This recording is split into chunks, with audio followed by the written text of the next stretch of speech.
વડનગરમાં કુકરવાડા નાગરિક સહકારી બેંકની નવીન શાખાનો શુભારંભ. ગુજરાત સરકારના આરોગ્ય મંત્રી ઋષિકેશ પટેલના અધ્યક્ષસ્થાને યોજાયો કાર્યક્રમ. રાજ્યસભાના સાંસદ મયંકભાઈ નાયક સહિત પાટણ સાંસદ ભરતસિંહ ડાભી અને મહેસાણા સાંસદ હરિભાઈ પટેલ, સામાજિક અગ્રણી સોમાભાઈ મોદી મુખ્ય મહેમાન પદે હાજર રહ્યા. વડનગરના વિકાસમાં વધુ એક મોરપીંછ ઉમેરાયું. 40 વર્ષથી અવિરત સેવા આપતી કુકરવાડા નાગરિક સહકારી બેંક હવે વડનગરના આંગણે શરૂ થઈ. ઐતિહાસિક નગરી વડનગરના વિકાસની હરણફાળ ભરી રહી છે, ત્યારે આ વિકાસમાં એક મોરપીંછ વધુ ઉમેરાયું છે. સતત 48 વર્ષથી અવિરતપણે સેવાઓ આપતી આ બેંક હવે વડનગરના આંગણે આવી છે, ત્યારે શહેરીજનો પણ આનો લાભ મળશે. ગુરુવારે મંત્રી અને અગ્રણીઓના હસ્તે આ બેંકનો શુભારંભ કરવામાં આવ્યો. કુકરવાડા નાગરિક સહકારી બેંકનો શુભારંભ થયો. 47 વર્ષથી અવિરત સેવાઓ આપતી બેંકનો વડનગર ખાતે 11મી બ્રાન્ચનો શુભારંભ કેબિનેટ મંત્રી ઋષિકેશ પટેલ, સામાજિક અગ્રણી સોમાભાઈ મોદીના વરદ હસ્તે કરવામાં આવ્યો. આ પ્રસંગે કેબિનેટ મંત્રી ઋષિકેશ પટેલ, સામાજિક અગ્રણી સોમાભાઈ મોદી અને ભરતસિંહ ડાભી, સાંસદ મયંકભાઈ નાયક સહિત અનેક આગેવાનો હાજર રહ્યા. નગરપાલિકાના પૂર્વ પ્રમુખ ગેમરજી ઠાકોર, પૂર્વ પ્રમુખ કાનાજી ઠાકોર, નગરપાલિકા સદસ્ય ગિરીશભાઈ પટેલ અને બેંકના ચેરમેન સહિત ટ્રસ્ટી મંડળ તેમજ સ્ટાફ સહિત આમંત્રિત મહેમાનો ઉપસ્થિત રહ્યા. આ પ્રસંગે આરોગ્ય મંત્રી ઋષિકેશ પટેલે પણ નિવેદન આપ્યું. વધુ સમાચારોને અપડેટ્સ માટે જોતા રહો online TV news Farooq Memon સાથે. યુટ્યુબમાં સબસ્ક્રાઇબ કરો, ફેસબુકમાં ફોલો કરો અને ઇન્સ્ટાગ્રામમાં ફોલો કરવાનું ભૂલશો નહીં.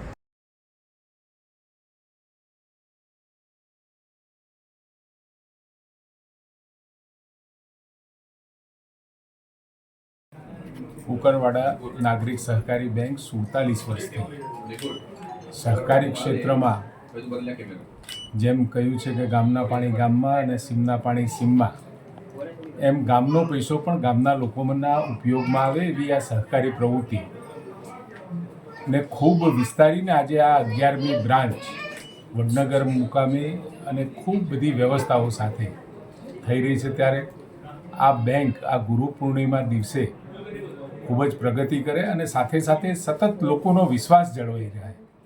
કારણ કે સહકારી પ્રવૃત્તિમાં જ્યારે લોકોના નાણાંનો વહીવટ તમારા હાથમાં હોય એ વખતે દલા તરવાડીની જેમ વહીવટ ન થાય, પરંતુ એના નિયમો અને આચારસંહિતા સરકારી બેંકો કરતાં પણ વધારે સખ્ત રીતે પાળવામાં આવે તો ખરા અર્થની અંદર જે સહકારી પ્રવૃત્તિઓનો વેગ આપવાનું આદરણીય નરેન્દ્રભાઈએ નક્કી કર્યું છે, એ પ્રમાણે ખૂબ જ લોકોને ઉપયોગી થાય એવી બેંક આ સહકારી બેંકો, અને એમાં પણ પોતે એ ગામના લોકોને વ્યક્તિગત રીતે ઓળખતા હોય અને એનું ધિરાણ થાય, એ લોકો વિશ્વાસથી પૈસા મૂકી જાય, એના નાણાંનો સદુપયોગ પણ થાય. અને રૂપિયાનો વેપાર છે, અને રૂપિયાનો વેપાર હોય ત્યારે આ રૂપિયા લોકોના ઉપયોગમાં પણ આવે અને સાથે સાથે જે નાણાં બેંકમાં જમા થાય છે એની પણ પ્રગતિ થાય, જેના કારણે એના સભાસદો, એના ડિપોઝિટરો, શેરધારકો અને હિતધારકો તમામે તમામ લોકોનું કલ્યાણ થાય એવી ભાવનાથી આ સહકારી પ્રવૃત્તિને ખૂબ વેગ મળે. અને એમાં પણ જ્યારે સહકારી બેંકો નાણાંની પ્રવૃત્તિ કરતી હોય ત્યારે ખૂબ આચારસંહિતા સાથે કરે. અને કુકરવાડા નાગરિક સહકારી બેંકને મારી ખૂબ ખૂબ શુભેચ્છાઓ. મારું નામ પટેલ કીર્તિભાઈ અંબાલાલ. હું કુકરવાડા નાગરિક સહકારી બેંકમાં ચેરમેન તરીકેની ફરજ બજાવું છું. કીર્તિભાઈ, ખાસ કરીને વાત કરીએ તો બેંકની શરૂઆત ક્યારે કરવામાં આવી હતી? બેંકની શરૂઆત 1979માં શરૂઆત કરવામાં આવી હતી. 2 લાખ રૂપિયાની શેરમૂડીથી નાની ભાડાના મકાનમાં કુકરવાડા નાગરિક સહકારી બેંક કુકરવાડા દૂધ ઉત્પાદક સહકારી મંડળીના મેળા ઉપર ખોલવામાં આવી હતી. એ વખતથી આજ સુધીમાં બેંકે ટોટલ ધીરે ધીરે પ્રગતિ કરી અને 11 બ્રાન્ચો, આજે 11મી બ્રાન્ચ અમે ચાલુ કરવા જઈ રહ્યા છીએ. અમારી બેંકમાં ડિપોઝિટ 543 કરોડ રૂપિયા અને ધિરાણ 321 કરોડ રૂપિયા આજે છે. અમારી બેંક 0% એમપીએ જાળવી રાખી, 0 એમપીએ જાળવી રાખી આજે અમારી બેંક એ વર્ગમાં છે.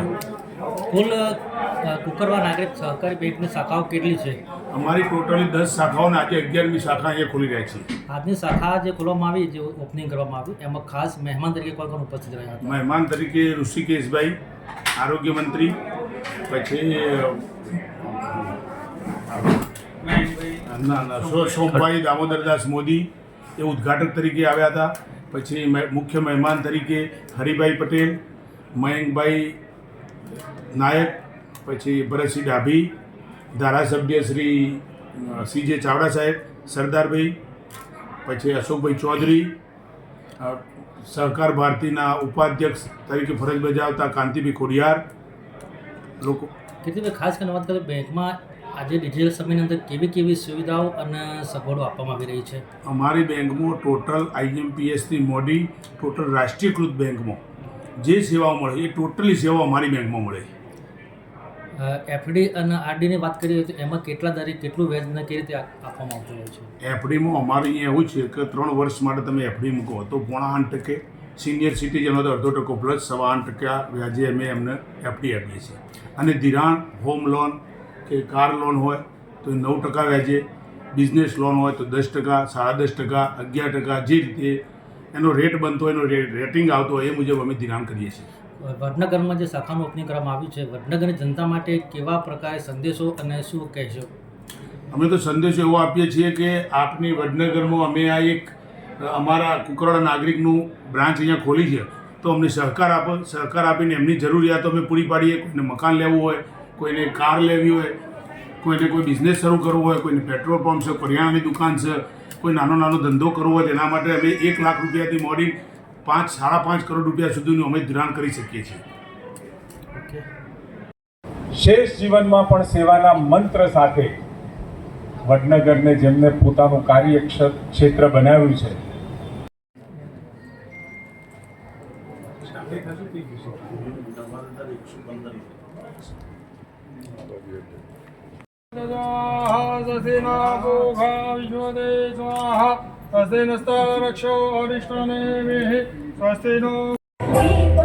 ભારત માતા કી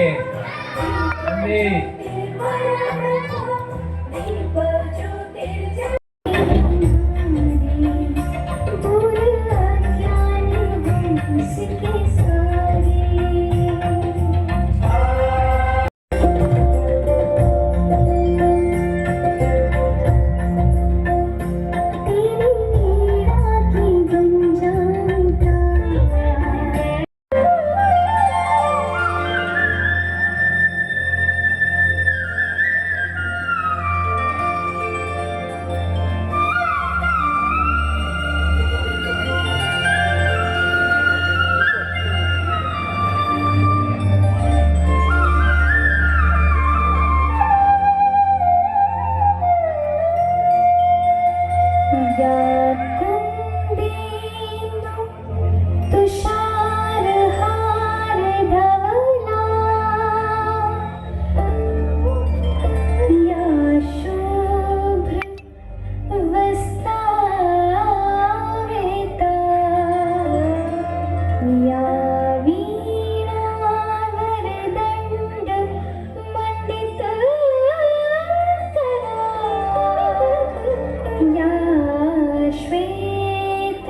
શ્રી મનુભાઈ, મંચ ઉપર ઉપસ્થિત તમામ આગેવાનશ્રીઓને આપ સૌ વડનગર વાસી, વડનગરની ધરોહર